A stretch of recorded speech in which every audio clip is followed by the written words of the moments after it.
Newsroom লাইভের শুরুতেই breaking news. শিউড়িতে জঙ্গল থেকে আদিবাসী মহিলা উদ্ধার। আমগাছি গ্রামে বাড়ির কাছেই জঙ্গল থেকে উদ্ধার মহিলা, মুখে আঘাতের চিহ্ন।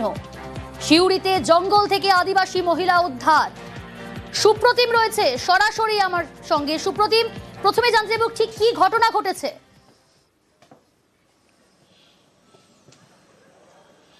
আজকে দেখো, আজকে সন্ধ্যাবেলাতে বীরভূমের শিউড়ির যে আমগাছি গ্রাম, সেই আমগাছি গ্রামের যে বাড়ি থেকে কিছুটা দূরে যে জঙ্গল, সেই জঙ্গল থেকে এক আদিবাসী মহিলাকে উদ্ধার করা হয় ক্ষতবিক্ষত অবস্থায়। এবং প্রাথমিকভাবে তাকে যখন হাসপাতালে নিয়ে আসা হয়, তার কিন্তু মুখে প্রচুর পরিমাণে আঘাত রয়েছে এবং তাকে শিউড়ি হাসপাতালে ভর্তি করা হয় এবং তাকে তার চিকিৎসা শুরু করা হয়। কিন্তু যেহেতু তার মাথায় আঘাত গুরুতর রয়েছে, তাকে কিছুক্ষণ আগেই কিন্তু বর্ধমান মেডিকেল কলেজে রেফার করা হয়েছে। তবে এই যে ঘটনা ঘটেছে, সেই ঘটনা নিয়ে কিন্তু ইতিমধ্যেই পুলিশ তদন্ত শুরু করেছে যে কিভাবে ওই মহিলার দেহ মহিলাকে সেখান থেকে উদ্ধার করা হলো। কারণ ওই মহিলার স্বামী মারা গেছে বেশ কয়েকদিন আগে এবং তার যে মহিলার যে ছেলে, সেও তার নিজের বাবার কাছে থাকে এবং মহিলা একাই ওই আমগাছি গ্রামে থাকতো। তবে কে বা কারা এই ঘটনা ঘটালো, কি জন্য এই ঘটনা ঘটালো, তবে পরিবারের পক্ষ থেকে জানা গেছে যে বাড়িতে চুরি করতে এসে চুরিতে বাধা পেয়েই কিন্তু এই ঘটনা ঘটিয়েছে এবং চোরদেরকে হয়তো ধাওয়া করতে গেছিল, তাতে এই ঘটনা ঘটেছে, এমনটা কিন্তু পরিবারের সূত্রে জানা গেছে। যদিও শিউড়ি থানার পুলিশ কিন্তু গোটা ঘটনা তদন্ত শুরু করেছে। সঙ্গে থাকো সুপ্রদীপ। আমার বাড়ি হচ্ছে নিমডাঙ্গা আর মেয়ের আমগাছি। ওর স্বামী মারা গেছে, নাতিটা আমার কাছে থাকে, ও থাকতো একাই। এরা চিৎকার শুনতে পেয়েছে, তার তখনই গিয়ে দেখছে যে নাই, বল চটি দেখতে পেয়েছে। তারপরে চিৎকার করতে করতে গিয়েছে, এরা তো ছুটে গিয়েছে ওই জঙ্গলের ধার। ওইটা মোটামুটি 1/2 কিলোমিটার। চোর ছাড়া কি ওই তো মার দিয়েছে, প্রথমে আঘাত করেছিল।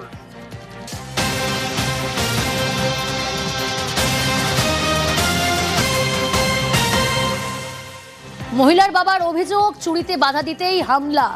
এদিকে এই ঘটনায় বিজেপি অভিযোগ করছে আদিবাসী মহিলাকে ধর্ষণের চেষ্টা করা হয়েছিল, ধর্ষণ করার চেষ্টা, এমনটাই অভিযোগ বিজেপি। ধামাচাপা দেওয়ার চেষ্টাও করা হয়। পুলিশের সঙ্গে বচসা, তর্কাতর্কি বিজেপি নেতাদের।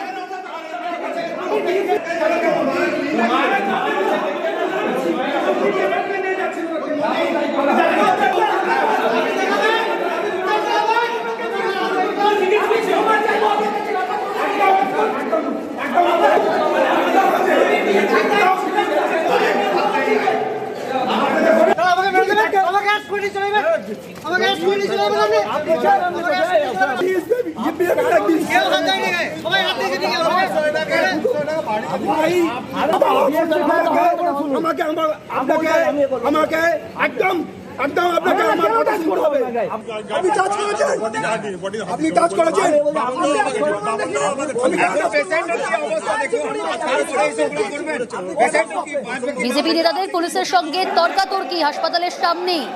আমি আবারও যাব, সুপ্রতিম রয়েছে আমার সঙ্গে। সুপ্রতিম, ওই মহিলার বাবা যেমনটা অভিযোগ করছে যে চুরি করতে এসে বাধা দেওয়াতেই এই আঘাত।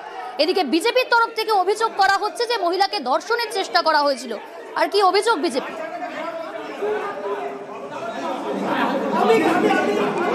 দেখো, এই ঘটনায় যখন মহিলা হাসপাতালে রয়েছে এবং সেখানে কিন্তু বিজেপির নেতাকর্মীরাও আসে এবং তাদের যেটা অভিযোগ যে ওই মহিলাকে ধর্ষণ করা হয়েছে এবং পুলিশ কিন্তু গোটা ঘটনাকে ধামাচাপা দিতে চাইছে, এটা হচ্ছে বিজেপির অভিযোগ। কিন্তু পুলিশ যখন, যেহেতু মাথায় আঘাত গুরুতর, ওই মহিলাকে যখন বর্ধমানে রেফার করা হচ্ছিল, যখন তাকে নামানো হচ্ছিল, তার ছেলেও পুলিশের সঙ্গে নামছিল, সেই সময় বিজেপি নেতারা কিন্তু বাধা দেয় এবং পুলিশের সঙ্গে কিন্তু তাদের এক প্রকার ধস্তাধস্তি, তর্কাতর্কি হয় এবং সেই সময় ডিএসপি ডিএনটি যিনি রয়েছেন তাকে গায়ে হাত দেওয়া হয় বলে অভিযোগ। এবং তখনও কিন্তু প্রচণ্ড চরমে একটা বিক্ষোভ ওঠে, যদিও কিন্তু ওই মহিলাকে বর্ধমানে স্থানান্তরিত করা হয়। আর তার পাশাপাশি আদিবাসী নেতা রবীন সোরেন তারাও এসেছিলেন এবং তারাও চাইছেন যে রাজনীতি দূরে থাক, ইতিমধ্যে মহিলাকে সুস্থ করা হোক, ইতিমধ্যে তার চিকিৎসা শুরু করা হোক। তারাও কিন্তু বর্ধমানে রেফার করেছে ওই মহিলাকে। তবে এই ঘটনাটিতে কিন্তু শিউড়ি হাসপাতাল চত্বরে কিন্তু যথেষ্ট উত্তেজনা ছড়িয়েছিল, যেহেতু পুলিশের সঙ্গে বিজেপির একটা তর্কাতর্কি, ধস্তাধস্তির মতো পরিস্থিতি তৈরি হয়েছিল শিউড়ি সুপার স্পেশালিটি হাসপাতালে। সঙ্গে থাকো সুপ্রতিম। বিজেপির তরফ থেকে অভিযোগ করা হচ্ছে পুলিশের বিরুদ্ধে যে ঘটনা ধামাচাপা দেওয়ার চেষ্টা করা হচ্ছে, এমনটাই অভিযোগ বিজেপি। আদিবাসী নেতা তার কি বক্তব্য একবার শোনাই আপনাদের। মাথা থেতলে মেরেছে তাকে এবং অজ্ঞান হয়ে আছে। পরিবার যখন জানতে পারে তখন সেই লোকগুলো পালিয়ে যায়।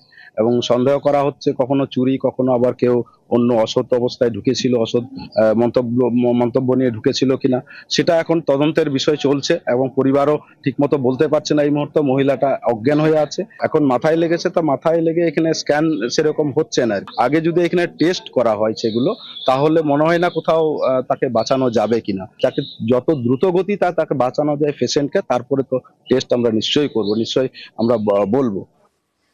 আমি আবারও যাব, সুপ্রতিম রয়েছে। সুপ্রতিম, আদিবাসী নেতার বক্তব্য শুনলাম, এখনো পর্যন্ত মহিলার জ্ঞান ফেরেনি এবং পরিবারের তরফ থেকে যে অভিযোগ যে চুরি করতে এসে বাধা দেওয়াতেই এই আঘাত, এই হামলা, কিন্তু বিজেপির তরফ থেকে যে অভিযোগ সামনে এলো এবং তারপর যে পরিস্থিতি আমরা দেখলাম হাসপাতালের সামনেই পুলিশের সঙ্গে তর্কাতর্কি বচসা।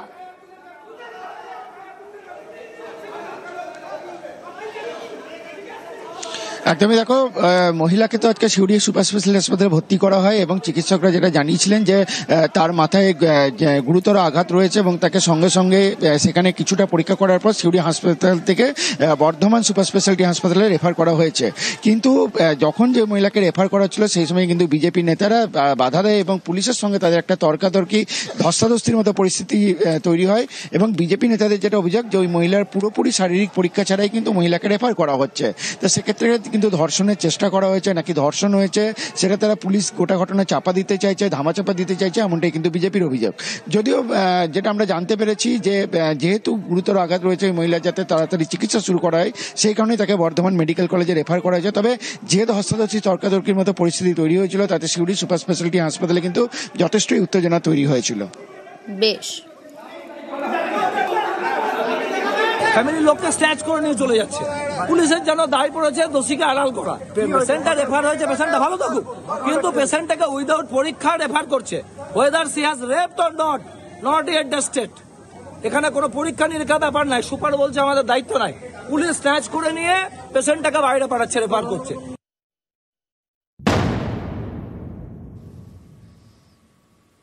আসছি পরের খবরে। ফের খবরের শিরোনামে আগরপাড়া। 2002 সালে ভোট দিয়েছেন কিন্তু কমিশনের আপলোড করা লিস্টে নাম নেই। কোথাও আবার 2002 সালের ভোটার লিস্টে একটি বুথে একজন ভোটারেরও নাম নেই। এক এক জায়গায় এক এক রকম অভিযোগ।